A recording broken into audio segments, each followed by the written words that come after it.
Paz do Senhor, amados irmãos, graças a Deus por mais este dia e esta oportunidade que o Senhor nos concede de estarmos aqui para nós juntos falarmos a respeito das nossas lições bíblicas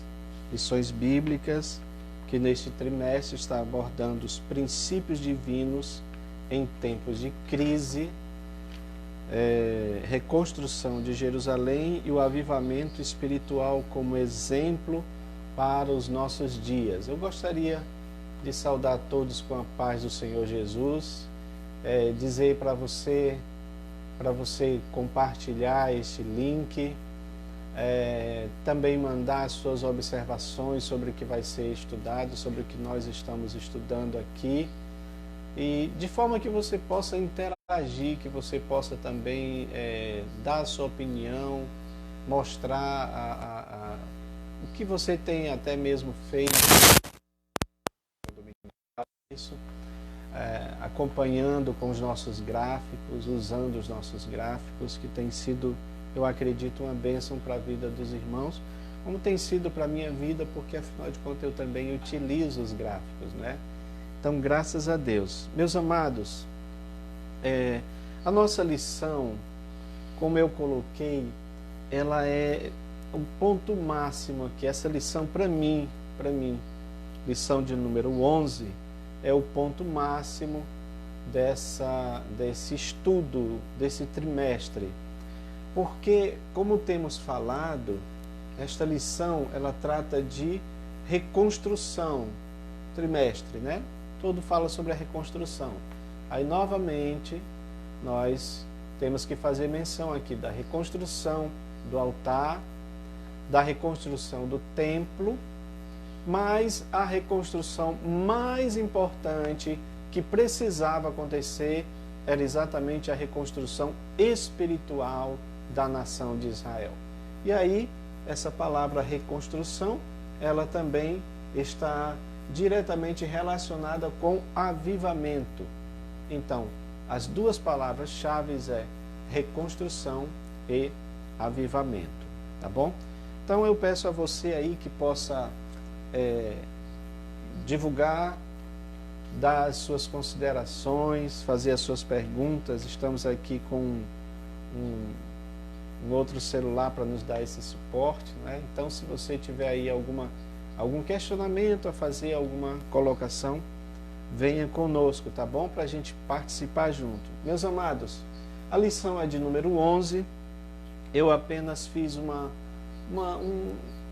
digamos assim, uma adaptação para esse título e colocamos assim: Esdras ensina a palavra em Jerusalém, né? Porque tem aí alguns questionamentos se Esdras foi a Jerusalém ou se ele já estava lá. Nós já estudamos que ele já estava, né? Então, por isso que acredito que o mais importante seria dizer que agora ele, aliado com Neemias, ensina a palavra, posto que Esdras ele vai aparecer aqui nesse capítulo 8, não é? Não tenho muita ideia se antes ele aparece nos capítulos anteriores. Mas o certo é que aqui ele tem uma ênfase maior. Então, alguns irmãos questionaram aí na internet sobre esse fato, né? Então dá a entender que Esdras já estava em Jerusalém. E aí nós colocamos assim: Esdras ensina a palavra em Jerusalém. Também, meus amados, nós temos aqui a leitura bíblica em classe. O textuário diz: e provaram a boa palavra de Deus, Hebreus 6, 5 e a parte A. Verdade prática diz: a palavra de Deus é semelhante a uma afiada espada, é poderosa e penetrante. Ok? Aí a leitura bíblica em classe, que aqui está dizendo Esdras, mas na realidade não é Esdras, viu, irmãos? Eu acredito que vocês já observaram isso daí. Isso aqui é importante você entender, porque quando você for fazer a leitura bíblica em classe, aquela leitura que se faz, né, com todos os irmãos, a leitura responsiva, como alguns chamam, você só corrige esse ponto porque na verdade não é Esdras, aqui foi um erro de digitação, é Neemias, capítulo 8, versículo 1 ao versículo 12, que tem esse título, Esdras lê a lei diante do povo, tá bom? Nós, nos objetivos geral, nós temos mostrar a eficácia da palavra de Deus, nos objetivos específicos, discorrer sobre o envio de Esdras por Artaxerxes a Jerusalém, ressaltar que Esdras ensinou a palavra ao povo, asseverar que a palavra de Deus deve ser ensinada ao povo e a elencar os resultados do ensino da palavra de Deus. Então, o texto bíblico básico está aqui em Esdras, capítulo 8, versículo 1 ao 12, que tem aí são 12 versículos que, sabe, irmãos, eu costumo dizer que essa parte aqui de Neemias está falando da primeira escola bíblica no Antigo Testamento. Talvez você diga, mas irmão Enomi, não existia ensino bíblico? Com certeza existia. Que, aliás, esse pequeno gráfico que eu fiz aqui, ó, só algumas observações para a gente entender. Porque isso aqui também faz parte de um estudo que eu dou nas igrejas, falando sobre a importância da palavra de Deus. Então, veja bem, acompanhe aqui comigo. Antes da lei escrita, como era a questão do ensino da palavra? Como era essa questão da palavra de Deus sendo falada aos povos? Era a oralidade da palavra. Não tinha nada que a gente possa dizer que esteja escrito, ou pelo menos não dentro do cânon bíblico. Então, antes havia uma oralidade da palavra. Você não tem aí, eu coloquei aqui, por exemplo, oralidade da palavra no período do patriarcado. Então você tem Abraão, Isaac e Jacó. Não existe nada que a gente saiba, pelo menos que eu tenha conhecimento, talvez os irmãos podem falar algum respeito sobre isso, não tem nada falando sobre o livro de Abraão, escrito por Abraão, né? O livro escrito por Jacó, por Isaac. Eu estou falando dentro do cânon, né? Então, se dá a entender que era realmente a palavra transmitida de maneira oral, via oral. Mas quando nós chegamos no período do Êxodo, no período de Moisés, no período já dos israelitas, aquele período de libertação, saindo lá do Egito, não é? Vindo para Canaã, como Deus tinha prometido para Abraão, segundo a promessa que o Senhor tinha feito. Então eles estão lá no Êxodo, andando por aquele deserto, caminhando por aquele deserto. Então o que é que acontece? Deus, ele institui a lei de maneira escrita. E é interessante, né, irmãos, que ela é escrita em tábuas de pedra, para ficar algo assim bem marcado. Não era no papel, não era no papiro, que poderia se estragar, mas era em pedra. Então, para mostrar que ela deveria ser gravada de maneira assim, para não ser perdida, para não ser esquecida, tá bom? E aí tem todo o desdobramento da lei que era para o povo. Agora, preste atenção, o ensino bíblico, podemos dizer que a lei foi dada, gravada, para que ela fosse ensinada ao povo. Aí nós estamos falando da palavra de Deus ensinada de maneira mais sistematizada, mais organizada, ok? E aí, esse ensino bíblico, ele vai acontecer na época do profetismo, os profetas, tanto é que você tem lá a escola de profetas, ok? Onde eles ensinavam a lei, não é? Claro, escola de profetas. Então, eles tinham essa proximidade com a lei, porque eles também não iriam profetizar nada que estivesse em desacordo com a lei. O período da monarquia também, que é o período dos reis, mas aí nós dividimos aqui reis bons e reis maus. Os reis bons, eles observavam a lei, ok? Os reis maus, eles não observavam a lei e, aliás, foi esse um dos motivos que fizeram com que também o povo de Israel fosse levado cativo, já que a liderança que é responsável também por aqueles outros que estão, os liderados. Não é, irmãos? Então, é importante que a gente diga isso daqui, tá? Eu estou fazendo isso para nós chegarmos nesse ponto da importância do ensino bíblico. Como foi importante Esdras e Neemias empreenderem esse projeto de estudo bíblico, porque, como nós estamos falando, estamos sempre tocando nessa parte da reconstrução, e essa reconstrução ela era física, ela envolvia massa, ela envolvia tijolos, ela envolvia arquitetura lá do altar, do templo, do muro. Mas agora nós estamos falando de uma reconstrução espiritual que precisava acontecer. E aí que eu gostaria que você nos acompanhasse, porque esta reconstrução também é algo que nós estamos precisando para os nossos dias atuais. Veja bem, irmãos, eu escrevi um artigo lá no grupo e eu queria que você acompanhasse, depois dê uma lida, ok? Porque a gente faz mais ou menos esse apanhado. Esses avivamentos, amados, eles arrefeceram, eles foram esfriando. Por isso que nós precisamos de constante reavivamento. Constante.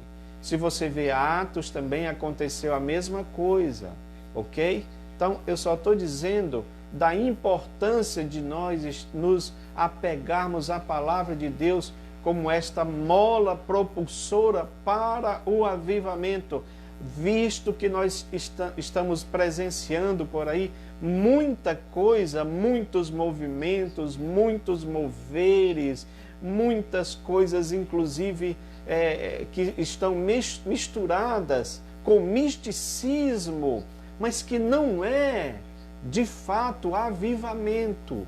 Porque o avivamento, ele precisa necessariamente vir pela palavra de Deus. Eu falei aqui para vocês de reis bons e reis maus que não observaram a palavra. Me ocorre aqui na minha mente pelo menos dois: rei Josafá e rei Josias. No tempo do rei Josias aconteceu uma coisa impressionante. Ele manda lá o sacerdote, se eu não me engano, Ilquias, ele vai dar uma olhada lá na casa do tesouro, e quando eles estão olhando, fazendo uma espécie de reforma na casa do tesouro, no templo, ele encontra a lei do Senhor. Olha só que coisa interessante, a lei estava escondida.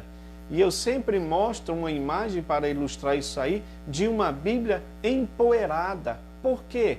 Porque a Bíblia estava empoeirada.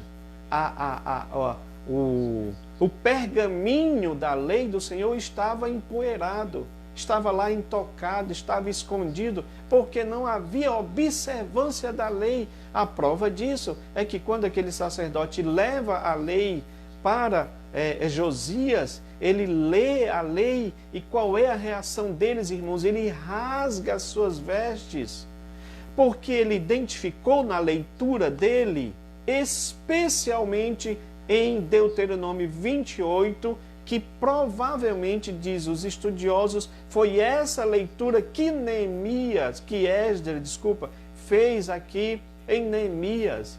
Então, o que está falando Deuteronômio 28, que todos nós sabemos?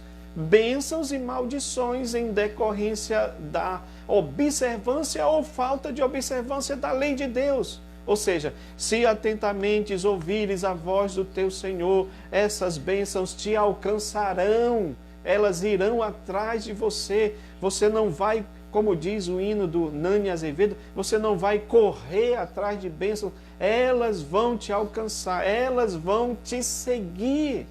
Agora, é claro que o contrário era verdadeiro também. Se você não observar, as maldições contidas nesta lei também te alcançarão. E foi isso que o povo não observou.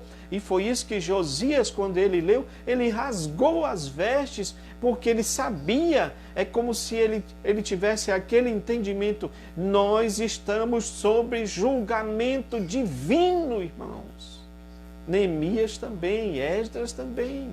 Por isso que o povo chorava. Eu vou chegar lá, mais nessa parte.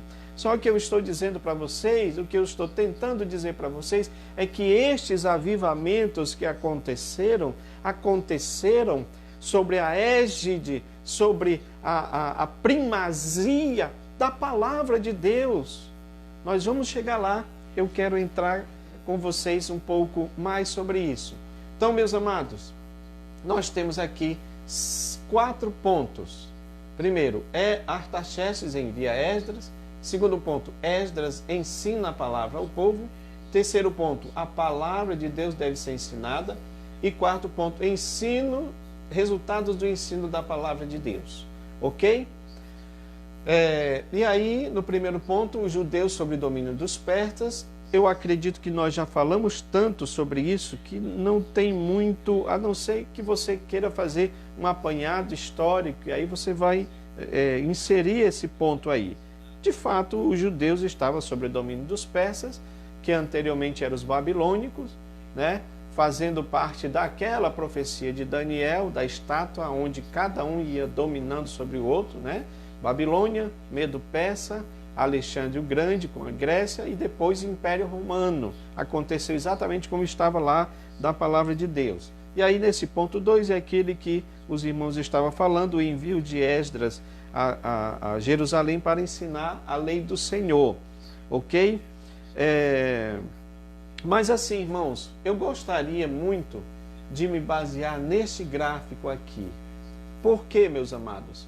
Porque não é que este gráfico eu não esteja concordando com a lição, mas é porque este gráfico aqui, eu fiz ele baseado no texto de Neemias 8.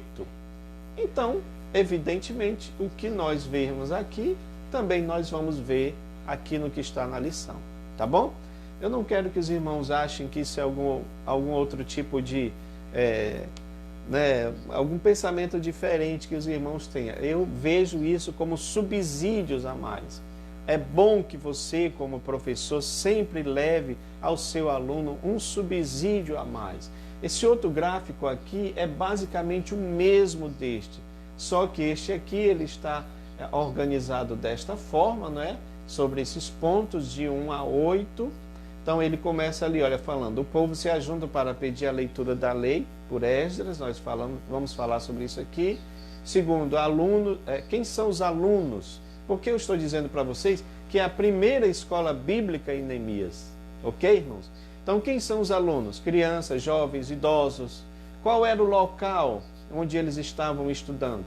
Praça na Porta das Águas, né? Em frente à Porta das Águas. O horário, da alva ao meio-dia. Vamos falar sobre isso, a importância do horário, né?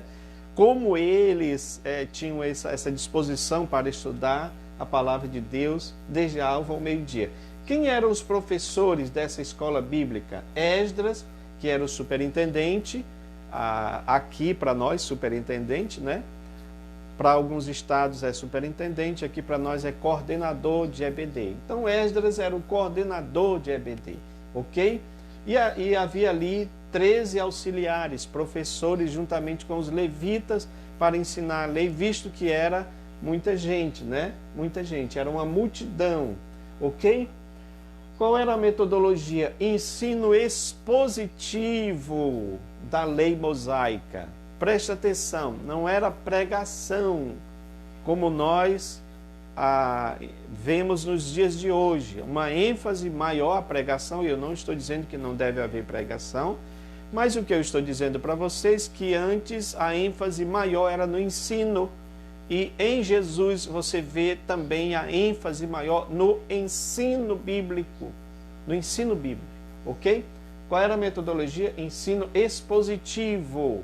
Todos nós sabemos o que é a pregação, o ensino expositivo da palavra. Não é isso, irmãos? Precisamos. Não é uma coisa que eu acho. Eu não vou ensinar a palavra pelo que eu acho, pelo que eu penso. é pelo que o texto me diz, é pelo que o contexto imediato e remoto me diz, é pelo que o contexto linguístico me diz. Então, todas essas coisas, o contexto cultural, tudo isso é importante que a gente possa trazer para o estudo bíblico, tá bom? Irmãos, qual foi o resultado disso? Choro e quebrantamento do povo ouvindo as palavras da lei. Qual foi a resposta dos professores? Foi dizer para os seus alunos, no caso lá o povo judeu, para que eles parassem de chorar, porque a alegria do Senhor era a força dele. E qual foi a resposta dos alunos? O feedback dos alunos, não é? Eles foram comer e beber porque eles entenderam a palavra ensinada. Então, meus amados, esse aqui é um gráfico, ele está disposto dessa forma, de maneira horizontal, a leitura é essa daqui para você, sentido horário, tá bom? Mas nós temos este aqui, que nós vamos falar sobre ele, mas nós vamos falar assim, olha, tá bom? De cima para baixo, tá? Nesse sentido aqui. E aí é que eu gostaria da compreensão dos irmãos, que eu não vou me prender muito ao que está no esboço da nossa lição, porque esse aqui também está compreendendo o que está lá, tá bom? Então, olha só, essa primeira coluna aqui nós temos os fatos. Quais são os fatos? O que foi que aconteceu nesta grande escola bíblica ao ar livre? Então, quais foram os fatos? E aí depois nós vamos ver quais são as lições práticas disto para nós, tá bom? Então acompanhe, mande aí a observação, tá bom? E compartilhe também para que a palavra de Deus, melhor dizendo, possa alcançar várias vidas, tá bom? Meus amados, aqui olha, em relação aos fatos, o que foi que aconteceu? Diz a Bíblia, e aqui está no primeiro ponto, olha, eles se reuniram como um só homem. Capítulo 8, versículo 1, então está dizendo isso, eles estavam lá reunidos como um só homem. Isto está falando, irmãos, de unidade. Isso está falando, irmãos, de comunhão. Isso está falando, irmãos, de união.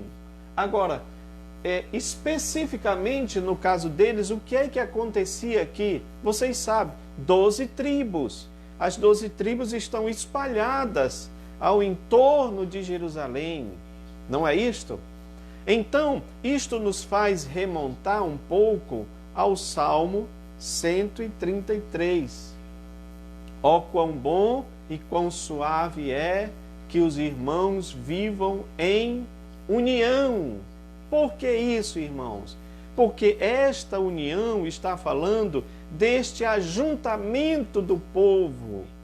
Nós falamos sobre isso em lições anteriores, mas é só para você entender. Esta união está falando de um povo que está separado, que está longe, mais ou menos parecido com esse fenômeno que nós tivemos da pandemia, onde houve lockdown, e aí a igreja não pôde se reunir presencialmente, mas estava lá os irmãos se reunindo através do Zoom, através do Meet e de outros aplicativos para fazer com que a igreja estivesse unida.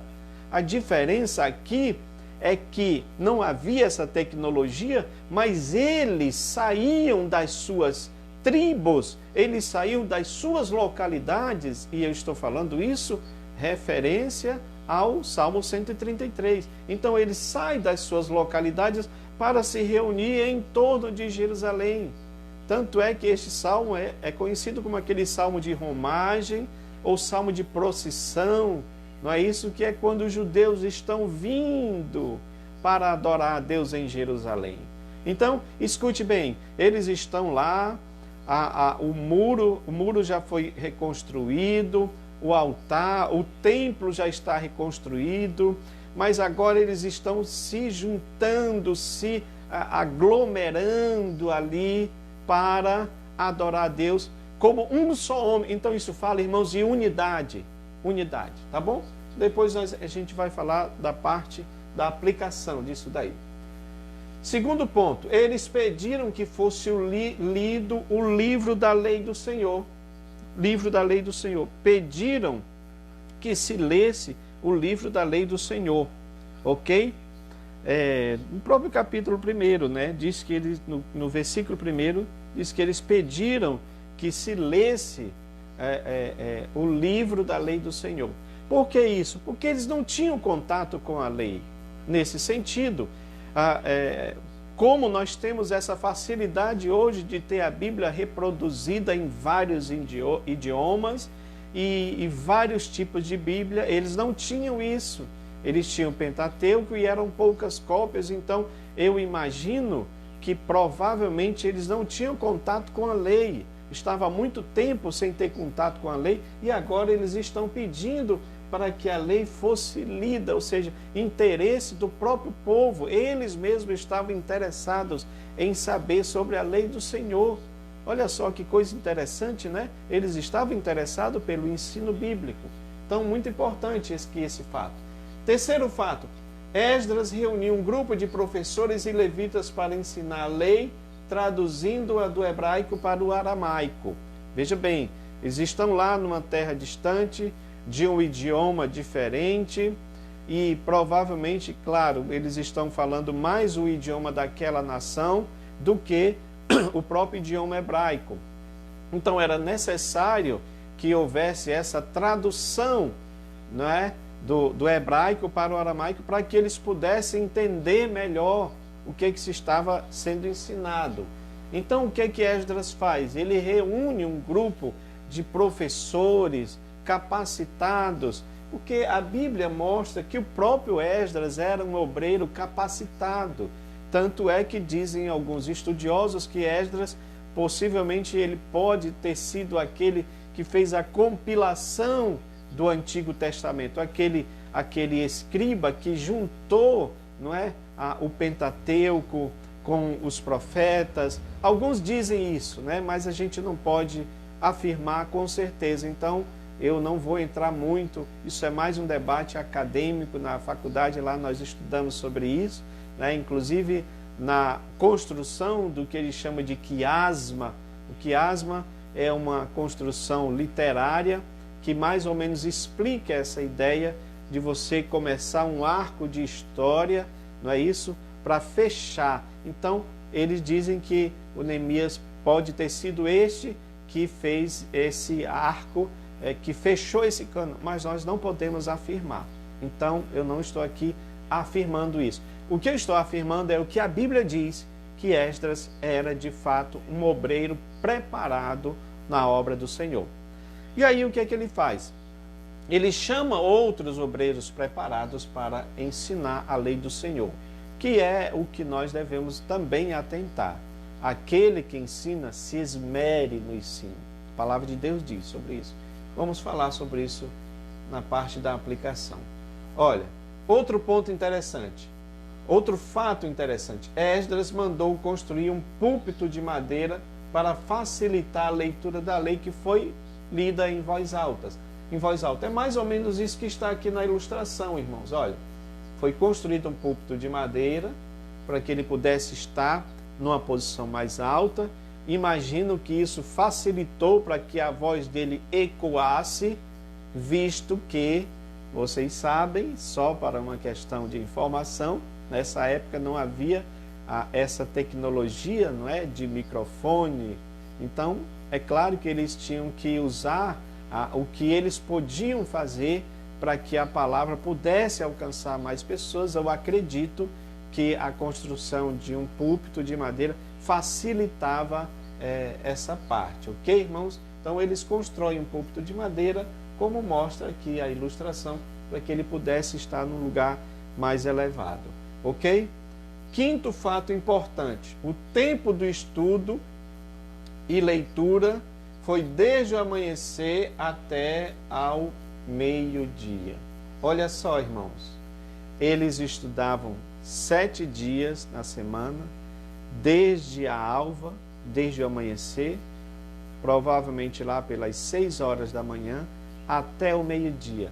Se nós colocarmos 6 horas da manhã, então nós temos aí 6 horas de estudo bíblico, porque havia este anseio do povo por estudar a lei, por querer conhecer, por querer estudar a lei do Senhor, né? Então isso aqui é um fato interessantíssimo que nós temos uma aplicação importante para os nossos dias.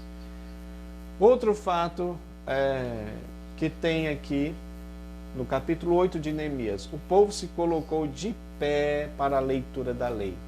E aí nós vamos ver o que é que isso tem de relevante, o que é que isso significa para nós, porque certamente está falando de reverência à palavra de Deus.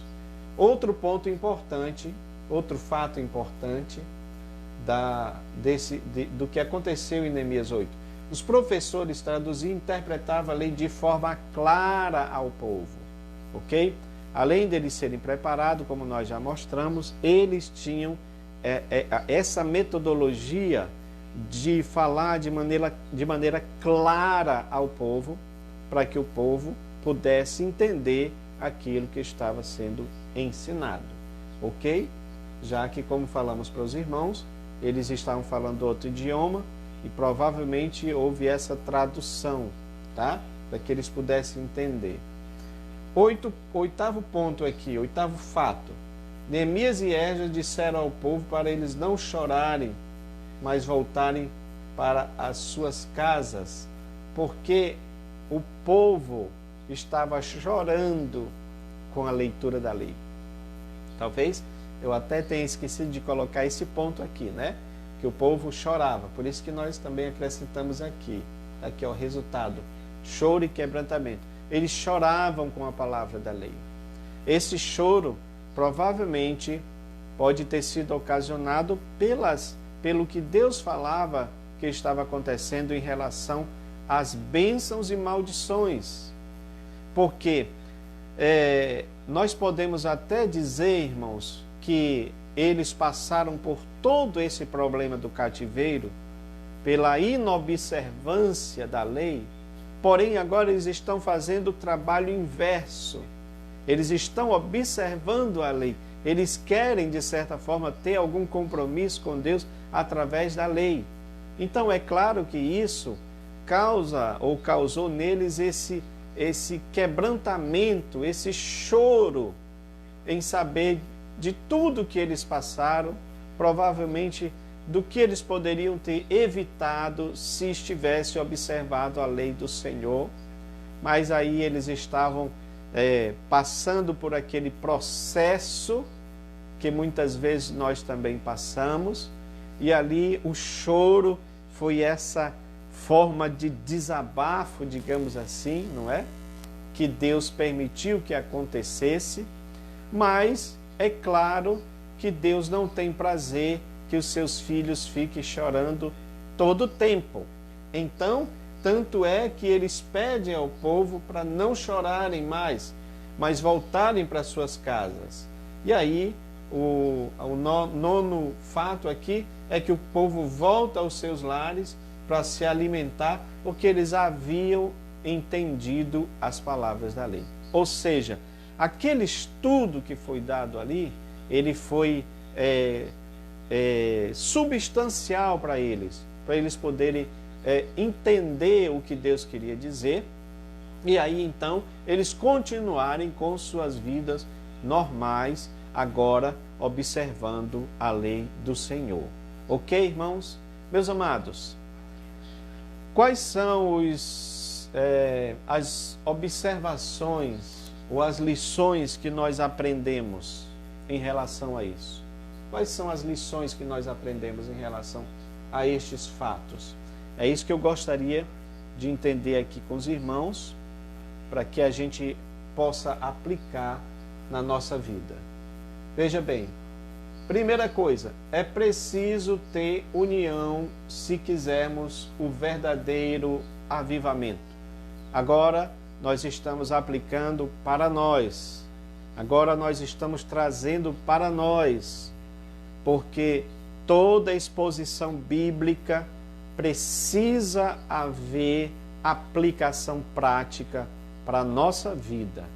Então, é preciso ter, primeira lição, é preciso ter união se nós quisermos o verdadeiro avivamento. Vocês lembram que nós citamos aí o Salmo 133, não é isso? Aí diz lá, no final desse salmo, ele fala claramente: ali ordena o Senhor a bênção e a vida para sempre. Irmãos, avivamento é bênção do Senhor. Avivamento é vida no Senhor. Por isso que a palavra tem vida, aviva, tem vida nessa palavra.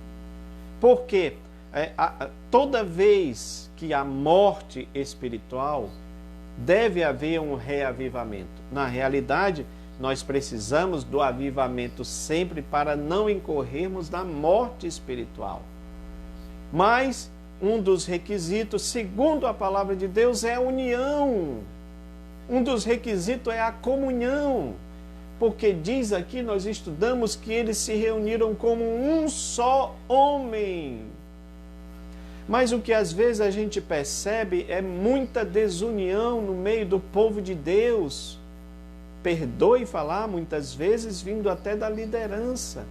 Como é que nós podemos ter avivamento se não há comunhão? A Bíblia diz claramente: dois não podem andar juntos se não tiverem de acordo. Então é preciso haver acordo, é preciso haver comunhão para que haja avivamento. Eles estavam lá como um só povo, ou seja, eles estavam unidos. Vamos pegar no Novo Testamento. No Novo Testamento, os discípulos estavam lá no cenáculo, unidos. Não usa essa mesma expressão aqui, como um só homem, mas a Bíblia diz que eles estavam em união, porque o mestre deles, o nosso mestre, o nosso Senhor Jesus, já havia dito isto, já havia falado várias vezes sobre essa questão do amor, da comunhão, da união, do amor entre eles, do um ao outro. Então era muito importante que eles estivessem lá unidos, juntos. E nós sabemos de avivamentos que aconteceram aí, mas não foram muito para frente. Por isso que eu estou sempre dizendo isso para os irmãos. Há uma probabilidade de todos os avivamentos esfriarem. E aí nós precisamos de constante avivamento, porque isso fala do retorno à palavra de Deus, de voltarmos à palavra de Deus, de entendermos o que a palavra de Deus diz. Então, amados, primeira lição aqui importante: união. Até porque esse conceito de união, olha como é importante o Novo Testamento para dar assim uma luz ao Antigo Testamento. Ora, se Deus queria que a nação fosse um só homem, preste atenção, como que eu vou falar tem tudo a ver com a palavra de Deus. Se Deus queria que a nação fosse um só homem, no Novo Testamento, isto fica mais claro quando mostra que Cristo fala de uma igreja, de um corpo, aonde ele é a cabeça desse corpo. Ou seja, ele é o comando deste corpo. Então, no Novo Testamento, nós temos esta relação da igreja com o corpo, onde todos nós fazemos parte deste corpo. Aí eu pergunto para vocês, se nós estivermos unidos como um só corpo, há alguma possibilidade de haver morte espiritual? Não há, irmãos. Mas o contrário também é verdadeiro. Se não houver união, não há como haver avivamento, porque fazemos parte de um só corpo, com nossas diferenças, com nossos temperamentos, que isso é uma realidade. Cada pessoa tem um temperamento, cada pessoa tem uma forma, como os estudiosos falam, as suas idiosincrasias, as suas formas de falar, as suas formas de agir, cada um tem, mas Cristo é que nos une como um só corpo. A nossa união é mais pelo Espírito Santo de Deus agindo na nossa vida, na nossa carnalidade, quebrantando a nossa carnalidade, para que a gente seja unido em um só corpo, que Cristo é a cabeça de comando, é Ele quem comanda tudo. Ok, irmãos? Então, primeira lição, é preciso haver união. Segunda lição prática, é preciso ter sede da palavra, ou seja, anseio por querer aprender. interesse. Você vê aqui que no capítulo 8, diz aqui que o povo pediu que se lesse, ou seja, o povo estava interessado no conhecimento da palavra de Deus. Mas, infelizmente, nós temos observado que essa questão do povo ser interessado pela palavra de Deus, ela não é assim uma verdade absoluta. Aí você me pergunta, por que não, irmão Enomi? Exatamente porque nós estamos vendo o interesse das pessoas pela palavra, mas não no sentido real, ou pelo menos naquilo que a palavra se propõe a ensinar. Ou seja, alguém já disse que tem pessoas que fazem do evangelho como se fosse uma loja de conveniência. A palavra de Deus é uma loja de conveniência para algumas pessoas. Eu quero isso aqui eu não quero, eu escolho isso aqui eu não escolho. Não é assim, meu querido. A palavra, ela precisa ser como espada para cortar. Vai doer, vai machucar, vai, mas é bom para nós. É bom para nós. Porque é Deus trabalhando no nosso interior através da palavra. Então, as pessoas procuram, e nós colocamos uma charge falando sobre isso daí, as pessoas procuram prosperidade, culto da vitória, reteté e várias outras coisas, não é isso? Mas quando é ensino bíblico, ensino da palavra de Deus, eles não querem muito. Eles têm mais interesse nessas outras coisas, que não é necessariamente palavra de Deus. Aí que está o problema. Porque eu aceito aquilo que fala que eu vou ter vitória, que eu vou ser vitorioso. Não é isso, irmãos? Mas será que a gente deve entender quando Paulo diz, em todas essas coisas somos mais do que vencedores? Será que nós estamos dispostos a passar por tudo que Paulo passou antes? Nós queremos o pacote completo? O combo? Será que nós queremos? Ou queremos só aquela parte que nos torna vitoriosos? Mas toda aquela outra parte que Paulo diz, açoite, intriga, inveja de irmãos, assaltos, afogamentos, como ele fala lá, naufrágios, né? Então são todas as tribulações que Paulo passou. Aí ele pode dizer, em todas estas coisas somos mais do que vencedores. Então, meus amados, deve haver interesse pela palavra de Deus. A palavra plena de Deus, tá bom? Então aqui, ó, segunda lição. Terceira lição, é preciso ter disposição para o ensino bíblico. Essa disposição aqui está relacionada ao esmero no estudo dos professores, como os professores de Esdras tinham esse cuidado em estudar a palavra de Deus. É a mesma coisa comigo, com você, com qualquer um que se propõe a ensinar a palavra de Deus. É preciso haver esforço, irmão. É preciso haver dedicação. O problema é que às vezes as pessoas não querem cavar mais fundo. Ok? Eu estou usando aqui uma expressão que eu acho que é só Lucas que fala do homem que construiu a sua casa na rocha. Jesus disse, olha, a quem compararei aquele que ouve a minha palavra e pratica? Com o homem que construiu a sua casa na rocha. Mas ele cavou. Eu acho que é isso no texto de Lucas. Ele frisa que ele cavou até achar a pedra para poder construir o seu alicerce. O problema é que a gente não quer cavar. O problema é que muitas vezes a gente não quer se esmerar, e a Bíblia fala sobre isso, se é ensinar que haja esmero no ensino bíblico. Então eu preciso me esforçar. Claro que isso não vai ser fácil, vai demandar que você estude mais, vai demandar que você faça cursos, que você compre livros, que você ore, que você jejue, que você busque a presença de Deus, porque muitas vezes livro, teologia, nada disso ela é suficiente para responder às grandes questões que a palavra de Deus se propõe a nos mostrar. A gente precisa disso. Então nós precisamos ter este esmero no ensino da palavra de Deus, tá bom? Terceira lição. Quarta lição, é preciso ter atenção à palavra de Deus. Irmãos, isso é muito importante. Olha aqui, ó, colocamos aqui.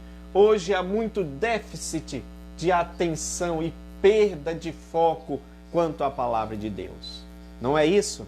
Hoje há tanta gente olhando para tantas coisas e que muitas vezes nós não temos atenção. O povo, ele estava atento, diz a Bíblia, que eles estavam atentos à palavra de Deus. Então, professor, meu amado aluno, professor, não deixe que nada tire o foco da sua atenção à palavra de Deus. Nós precisamos observar isto, porque de fato Satanás não tem interesse, irmão, que você seja uma pessoa que estude a palavra de Deus e cresça com a palavra de Deus, porque ele sabe que a palavra de Deus é que vai te fortalecer para você enfrentar as agruras da vida. Então é claro que vai haver muitas coisas que vão querer tirar o nosso foco. Hoje há isso. Por isso que eu disse para vocês que essa ideia de procurar a Bíblia somente para buscar os bens materiais, para que ela traga prosperidade para mim, irmãos, isso é prejudicial, ao invés de ser benéfico. Por que é prejudicial? Porque eu quero apenas o que Deus quer dar no sentido de prosperidade. Onde estiver o vosso coração, ali estará o vosso tesouro, né? Onde estiver o vosso tesouro, estará o vosso coração. Então nós precisamos ter foco na palavra de Deus. Não deixe nada, professor, não deixe nada tirar o teu foco da palavra de Deus. Tá bom? Então esta é a quarta lição. Quinta lição. É preciso ter estratégia a fim de que a palavra seja exposta da melhor maneira possível. E aí tem aqui uma coisa muito interessante, porque qual era o único artifício que Esdras e Neemias tinham? A construção de um púlpito, para que a voz deles pudesse ecoar, que é o que nós estamos mostrando aqui, ó, de certa forma. Mas é claro que se ele tivesse um microfone, com uma boa mesa de som, com uma boa caixa de som, com uma boa transmissão, não é, de streaming, usando aí um programa para levar a palavra mais adiante, é claro que provavelmente ele se utilizaria, como nós estamos fazendo aqui com esta live, com esse estudo bíblico. Então, precisamos utilizar todos os mecanismos importantes. Irmãos, olha, isso aqui é uma coisa simples que eu digo, não é? Porque você usa um quadro desse, você escreve algumas coisas aqui, mas essas imagens, elas ficam gravadas. É claro, eu sempre tenho falado isso, que o desenho, ele é a linguagem universal. Em qualquer lugar, uma maçã, o desenho de uma maçã, as pessoas vão entender. Cada um vai entender na sua língua, mas a ilustração, ela tem essa ideia de uma linguagem universal. É um recurso. Então o professor, o aluno, ele precisa ter esses mecanismos para que a palavra de Deus possa ser, ensinada de maneira mais eficaz. Então hoje nós podemos se utilizar assim da tecnologia atual, não é problema nenhum nisso. Tem uma aula que você pode dar em Data Show? Faça isso, se utilize do Data Show. Claro que você não vai dar ênfase tanto, que às vezes pode acontecer isso, se dá tanta ênfase aos aparatos tecnológicos, que não se tem mais aquela essência, que é isso que nós não podemos perder, meus amados. A essência da palavra de Deus, especialmente a ação do Espírito Santo de Deus em nossa vida, no momento do ensino bíblico. Essa parte é importantíssima.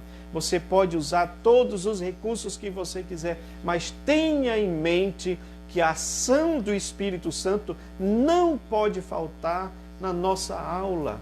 Eu digo isso, irmãos, com alegria, porque algumas vezes aconteceu de nós estarmos dando aula na escola dominical e de repente nós somos ali levados a falar sobre um assunto, e aquele assunto está tão gostoso, tão maravilhoso, que quando eu dou por mim, eu estou lacrimejando, as lágrimas caem dos olhos, aí eu olho ali para os irmãos, ou tem outro irmão chorando. Então precisamos dar essa liberdade para o Espírito Santo agir, mesmo que você se utilize do aparato tecnológico, mas não pode esquecer da essência que é a palavra de Deus, que é o Espírito Santo agindo, tá bom? Então esse ponto aqui é muito importante.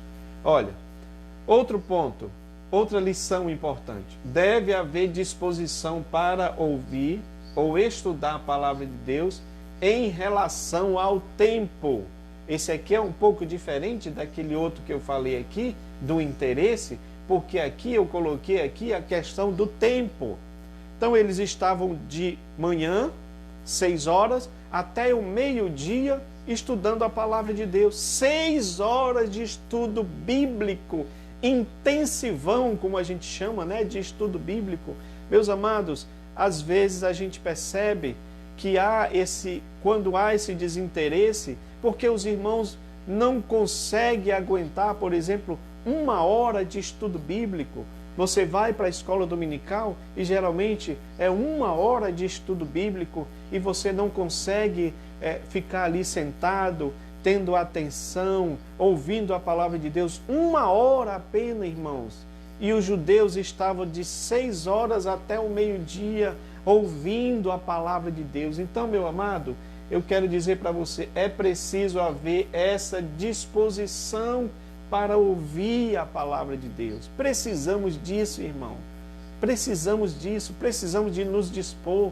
Eu sei que às vezes o tempo é difícil, há pessoas que trabalham demais, mas tire um tempo para você ter essa experiência com Deus através da sua palavra, e você vai ver que a sua vida, ela vai ser avivada, ela vai ser cheia do poder de Deus para você vencer os problemas que vêm até você, meu amado, tá bom? Então você precisa ter essa disposição. É importante esse ponto aqui, ter disposição para ouvir e estudar a palavra de Deus, que é algo que está faltando também nos tempos atuais. E aqui a 7ª lição: é preciso ensinar claramente a palavra de Deus. Aí aqui já vai uma dica para nós, os que se propõem a ser professores da palavra de Deus, não é? De você ensinar a palavra, ensinar a Bíblia de maneira expositiva, que foi aquilo que eu disse para os irmãos, de maneira expositiva, ensinando cada versículo, o capítulo. Você tira ali um capítulo, você ensina cada versículo, você pega ali a perícope do texto, você vai ver ali quais são o contexto histórico, o contexto imediato, o contexto remoto, você vai ver ali quais são as palavras utilizadas no hebraico, no grego ou no aramaico, para que você possa mostrar o que aquelas palavras significam. Você vai ver o que a parte cultural, não é, do texto, para você poder explicar. Então, meus amados, explicar de maneira expositiva é algo que dá trabalho, mas é importante que se faça esse estudo expositivo. Então, eu acredito que esse estudo que foi feito em Neemias foi esse estudo expositivo de maneira clara, porque às vezes nós queremos, não é, pensamos que estamos como se fosse numa escola, numa classe, numa aula acadêmica, e aí não adianta muitos academicismos, não adianta a gente usar muitas palavras, não é, rebuscadas, bonitas e tal, se às vezes o aluno não está entendendo. Então, o professor, ele precisa disso, ele precisa entender que ele deve falar uma linguagem adequada para o seu aluno entender o que se estava sendo falado. Jesus, o nosso mestre, fazia isso. É claro que às vezes ele usava também parábolas. As parábolas eram um ótimo recurso para o ensino bíblico da sua mensagem. Às vezes as pessoas não entendiam, os próprios discípulos não entendiam, mas o que é que eles iam fazer? Perguntava para Jesus e Jesus ensinava, Jesus mostrava. Então ficava de maneira clara para eles o que Jesus estava ensinando. Tá bom? Então, o professor precisa disso, irmãos. Nós precisamos disso, ensinar a palavra de maneira clara. E aí, neste sentido, a pregação, ela também deve ser expositiva, porque hoje em dia as pessoas pegam apenas um texto, um versículo, e vão contar muitas histórias que muitas vezes não tem nada a ver com o que está na palavra de Deus. Não é? Então, ele conta história. Eu ouvi aí um pregador que ele dizia: eu não sou pregador, sou contador de histórias. Muito bem, as histórias podem ser interessantes, mas e cadê o texto bíblico?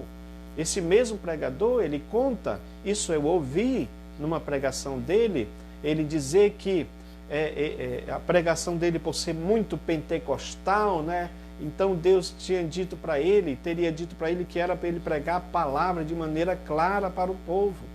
Por que isso? Porque em uma das vezes que ele estava pregando, terminou a mensagem, ele perguntou para um jovem, terminou o culto, ele perguntou para um jovem: jovem, você entendeu o que foi pregado? E aquele jovem teria respondido: pastor, eu nem entendi o que o senhor falou. Era tanto poder de Deus, tanto fogo, tanto reteté, que eu não sei o que é que o senhor falou. Aí eu fico me perguntando, aonde é que está a nossa edificação? Porque se a palavra de Deus é para nos edificar, para mudar a nossa vida, para moldar o homem carnal que está em nós, porque está em nós, não adianta dizer, não é isso? Nós temos um homem carnal em nós, nós temos uma luta entre a carne e o espírito, e é através da palavra de Deus que o nosso espírito se fortalece para lutar contra a nossa carnalidade. Agora, se eu prego uma mensagem e as pessoas não entendem nada, só entendem essa parte daquilo que se convencionou a chamar de avivamento, que é exatamente esses trejeitos, essas coisas que são mais atuais. Tá bom, irmãos? Vocês que entendem mais disso, mas aqueles que não tomaram conhecimento, é só ver lá o avivamento de Toronto, no Canadá, que ficou muito conhecido. Unção dos 4 seres, não é isso? Unção da águia, do homem, do cavalo. E tem um outro aqui que eu não me lembro, unção do leão. Inclusive tem uma cantora aí que ela faz esse gesto, né? Todos os irmãos sabem disso. Eu estou falando aqui de coisa que esse vídeo viralizou, todo mundo sabe. Então ela está lá fazendo o gesto do leão. Então isso eles dizem, irmãos, que é avivamento. Mas o que eu fico mais pensando é que eu não vejo isso na Bíblia Sagrada como avivamento. Não tem respaldo para mim na palavra de Deus que isto seja avivamento. Então, mas as pessoas gostam desse tipo de manifestação, porque é algo que está mais relacionado à parte experiencial. E eu não estou dispensando, dizendo que isso não é importante. Eu já falei para vocês que nós precisamos ter esta experiência com Deus, mas esta experiência vem pela palavra de Deus. Quando estudamos a palavra de Deus, quando ela entra dentro de nós, aí a gente entende a palavra. Tá bom, meus amados? Então é preciso ensinar claramente a palavra. Meus irmãos, para nós fecharmos este assunto, qual foi o resultado deste ensino bíblico que foi ministrado por Esdras, pelos seus 13 professores, para uma multidão de pessoas? E eu esqueci de falar, mas está aqui, né? Crianças, desde a criança até os idosos, que eram os alunos. Então todos eles estavam ouvindo a palavra de Deus. Qual foi, meus amados, o resultado desta palavra que foi ministrada? Qual foi o resultado? Aqui está, olha, o resultado deste ensino bíblico. Primeiro, houve quebrantamento do povo. Porque diz a Bíblia aqui que o povo chorava por causa da palavra, que está aqui na nossa lição, resultados do ensino. Olha, eu já estou indo aqui para a lição, para o ponto 4 final, resultado do ensino da palavra. Então, o que foi que aconteceu? O povo chorava, diz aqui, capítulo 8, versículo 9, que Neemias diz assim, Esdras e os levitas, eles diziam assim, olha, este dia é consagrado ao Senhor vosso Deus, pelo que não lamenteis nem chorei, porque todo o povo chorava ouvindo as palavras da lei. Agora, o que eu vejo hoje nas pregações, sabe o que é, irmãos? Stand-up comedy, não é isso? São pregações em estilo de humor, em estilo de comédia, que não produzem quebrantamento, porque o quebrantamento é algo que acontece, que está relacionado com o meu arrependimento. Ora, se a palavra está falando para mim das minhas fragilidades, do que pode acontecer quando eu me afasto da palavra de Deus, porque o texto lido aqui, segundo os estudiosos, era Deuteronômio 28, como eu falei para vocês anteriormente.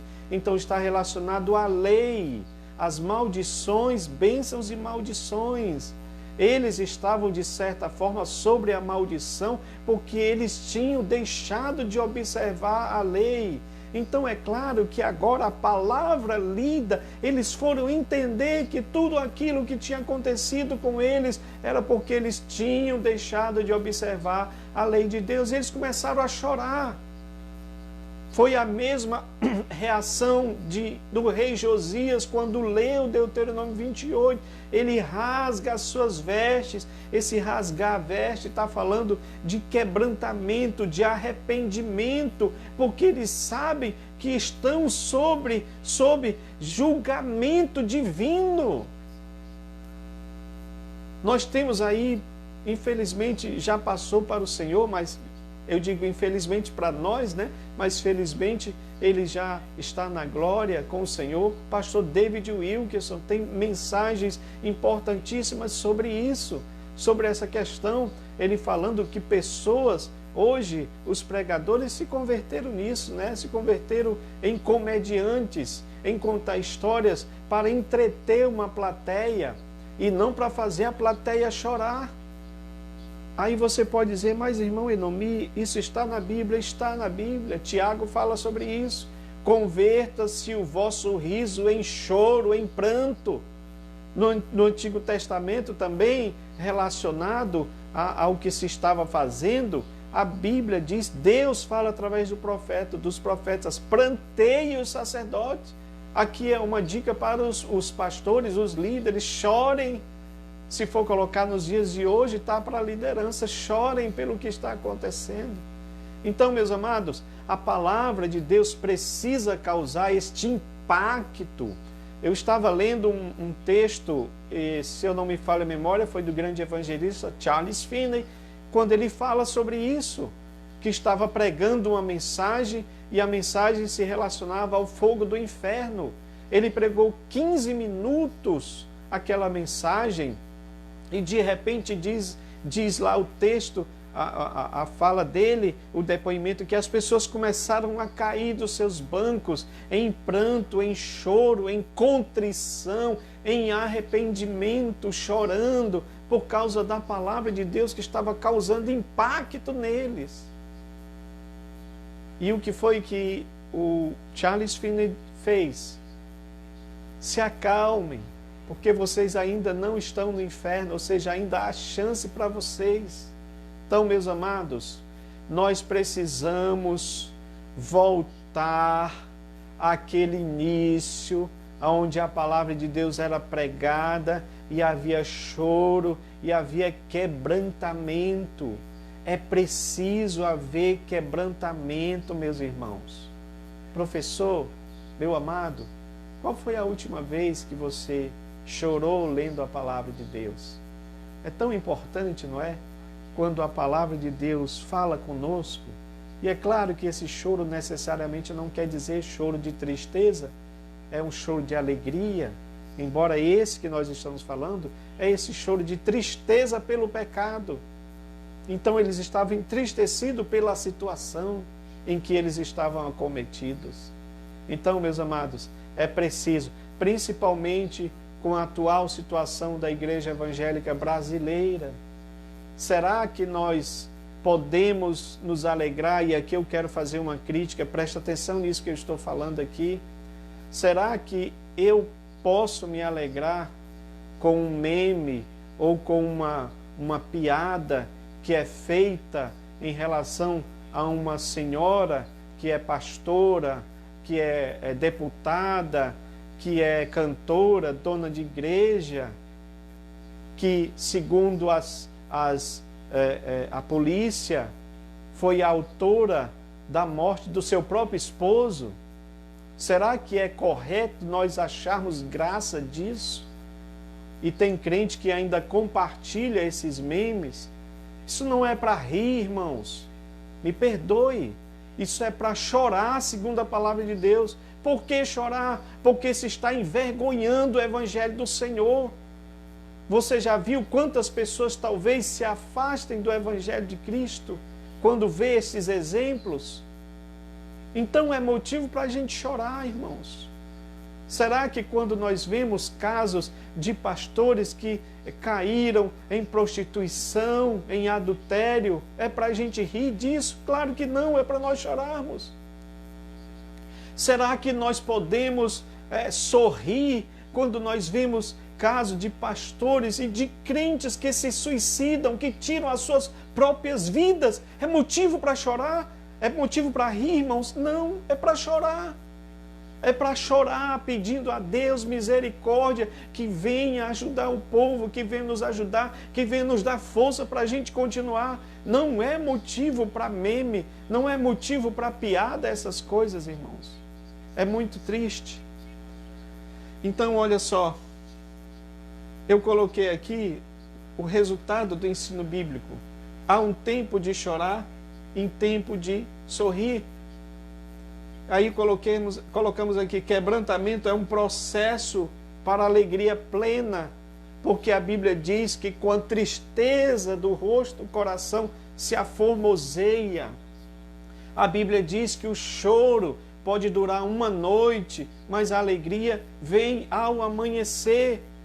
O que eu vou falar aqui não é contraditório ao que eu estava falando anteriormente, é porque também você entende que se eu ficar chorando no sentido de contristado o tempo todo, eu estou sujeito a uma depressão. Então Deus entende este ponto, Deus entende a nossa estrutura humana. O que é que Ele faz então? Olha, não é tempo de chorar agora. Vocês já choraram, vocês já se arrependeram, isso está claro. Agora é tempo de alegria, porque Ele diz, a alegria do Senhor é a vossa força. Aleluia!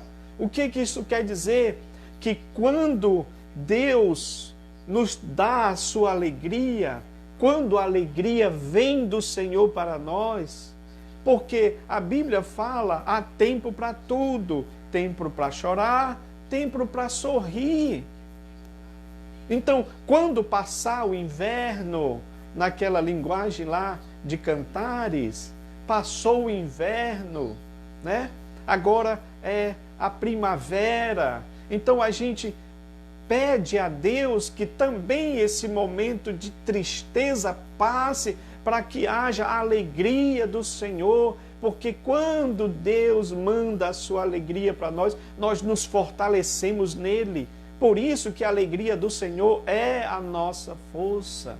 É através da alegria do Senhor que nós nos fortalecemos nele. E aí nós vamos enfrentar os problemas, as lutas, as dificuldades.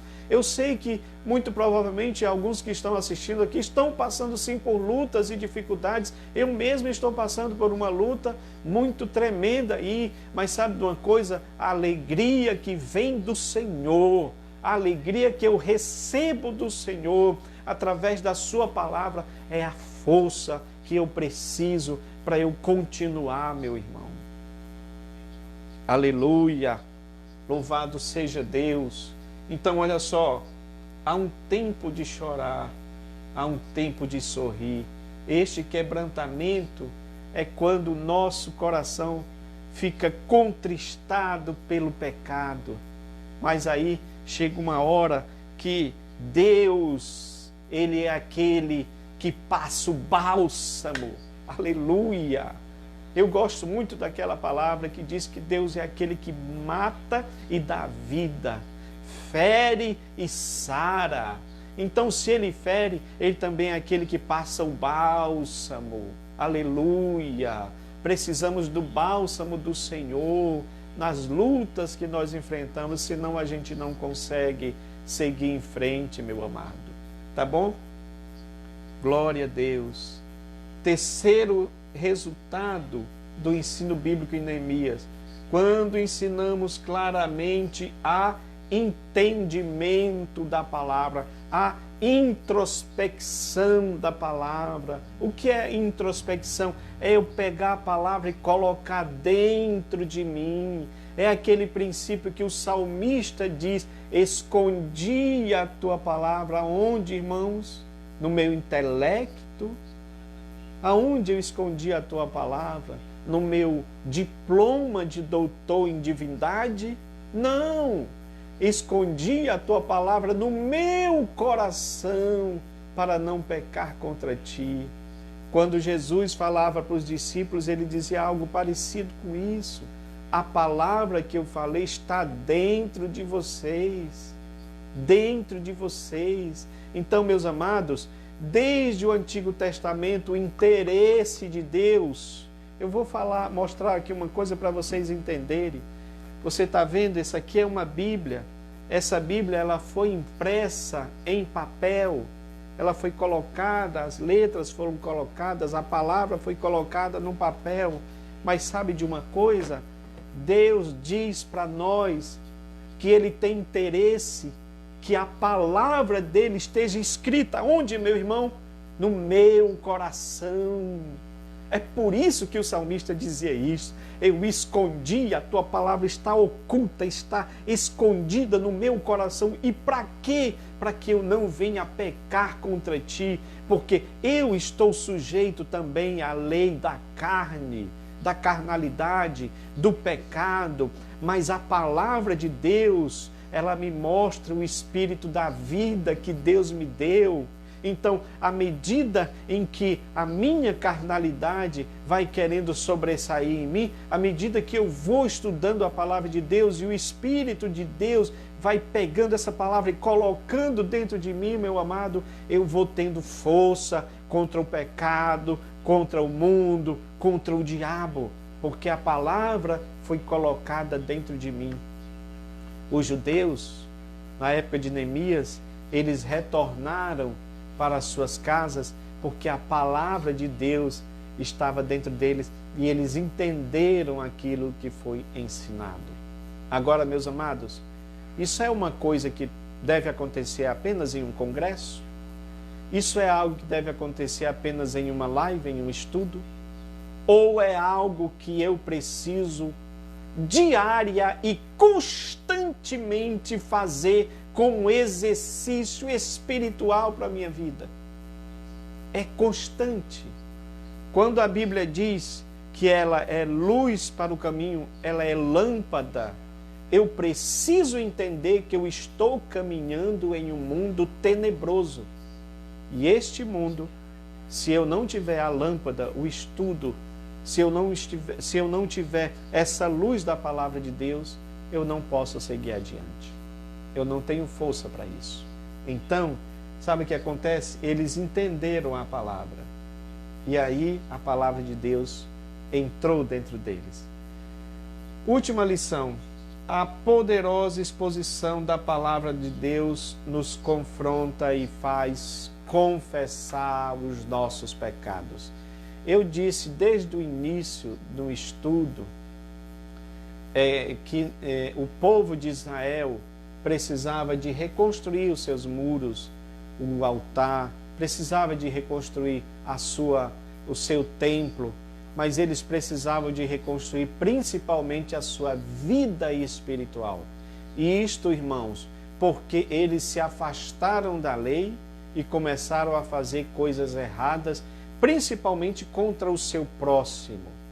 Então, o que você vê na continuidade desse grande avivamento que diz em Neemias, aqui olha, o versículo 12, então o povo foi a comer e a beber e a enviar porções e fazer grandes festas, porque entenderam as palavras que eles fizeram saber. Na continuidade você vai ver que eles começaram a repartir, ou seja, é aquele avivamento que não é um avivamento apenas de fogo, sabe, de poder, de falar em línguas estranhas. Eu estou dizendo que isso aí é importantíssimo, mas não é só isso. Ele precisa se converter em ações práticas para com o meu próximo, para com o meu irmão, no sentido de ajudar aquele que está carente. Foi isso que eles fizeram, restituíram terras, eles ajudaram os que estavam passando necessidade. Nós estudamos isso lá atrás, capítulo 5 de Neemias. Ou seja, o avivamento espiritual trouxe avivamento social na vida do povo de Deus, e que é também o que deve acontecer nos nossos dias atuais. Meus amados, eu quero encerrar esta palavra, mas eu gostaria muito que essa palavra causasse um impacto na minha vida e na sua vida. Eu quero muito o avivamento de Deus para a minha vida. Eu quero muito o poder de Deus na minha vida. Mas esse avivamento, esse poder de Deus, vem em observância à palavra de Deus. A partir do momento em que nós dermos lugar à palavra de Deus, deixar que ela mude, deixar que ela nos confronte, porque há pessoas que não querem ser confrontadas pela palavra. Nós temos os nossos pecados, nós temos as nossas falhas tremendas, mas quando a palavra nos confronta, nós sabemos que não temos outra alternativa senão ceder ao que Deus quer para nós, pois a palavra de Deus é a vontade de Deus expressa na nossa vida, para que a gente siga a sua vontade e faça o seu querer. E sejamos com isto abençoados. Sim, abençoados pela palavra de Deus. Eu quero encerrar essa live, esse estudo, pedindo ao Senhor que abençoe a tua vida, como professor, como aluno, que você seja grandemente abençoado pela palavra de Deus. Tá bom, irmãos? Que sejamos prósperos no sentido de crescer no entendimento da palavra de Deus. Há muitos falsos avivamentos acontecendo por aí. Há muitos falsos espíritos sendo usados por aí, que não é manifestação do poder de Deus. Desconfie dessas manifestações que vêm sem o estudo, a exposição correta, bíblica da palavra de Deus, tá bom? Que você tenha uma boa semana, uma semana cheia da presença de Deus.